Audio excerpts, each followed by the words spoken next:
স্বাধীনতা দিবসের রেশ কাটতে না কাটতেই জাতীয় পতাকা ঘিরে বিতর্ক তৈরি হয়েছে রায়গঞ্জ বিশ্ববিদ্যালয়ের মূল গেটে ভারতীয় জাতীয় পতাকার ওপরে এবিভিপির পতাকা থাকার অভিযোগ তুলে সরব হয়েছে কংগ্রেস। রবিবার 16 আগস্ট বিকেলে রায়গঞ্জের প্রাক্তন বিধায়ক তথা উত্তর দিনাজপুর জেলা কংগ্রেস সভাপতি মোহিত সেনগুপ্ত সামাজিক মাধ্যমে বিশ্ববিদ্যালয়ের গেটের একটি ছবি পোস্ট করে প্রশ্ন তোলেন। তার অভিযোগ, বিজেপির ছাত্র সংগঠনের পতাকা দেশের জাতীয় পতাকার উপরে কেন থাকবে। পোস্ট ঘিরে সামাজিক মাধ্যমে শুরু হয় আলোচনা ও রাজনৈতিক চাপানোত্তর। যদিও অভিযোগ অস্বীকার করেছে এবিভিপি। সংগঠনের রাজ্য সম্পাদক দীপ দত্তের দাবি, ঘটনাটি রাজনৈতিক উদ্দেশ্যে প্রণোদিত। তার অভিযোগ, এবিভিপিকে বদনাম করতে কংগ্রেস ও তৃণমূল ছাত্র পরিষদের তরফে উদ্দেশ্য প্রণোদিতভাবে জাতীয় পতাকা লাগিয়ে বিতর্ক তৈরি করা হয়েছে।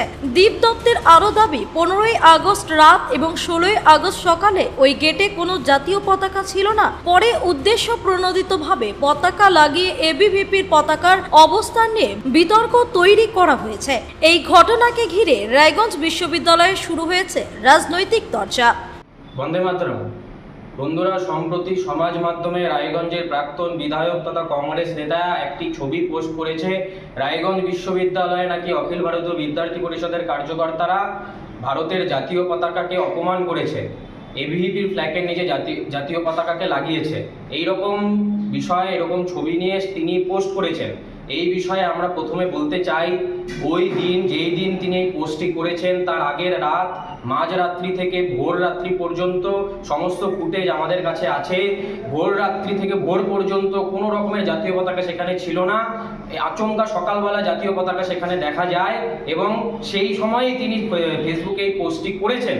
এই সম্পর্কে, এনাদের অভিসন্ধি সম্পর্কে আমরা এই ধারণা দিতে চাই যে ক্ষুদ্র রাজনৈতিক লালসায় দেশকে ব্যবহার করে রাজনীতির রুটি শাখা কংগ্রেসের পুরনো দিনের অভ্যাস।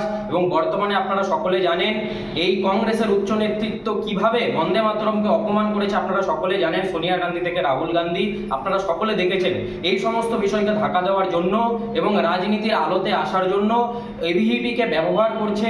একটি সংগঠনকে অপমান করার জন্য যে দেশের জাতীয় পতাকাকে ব্যবহার করতে হয়, এনারা যে এত নিচে নামতে পারে এই আশা আমরা রাখিনি।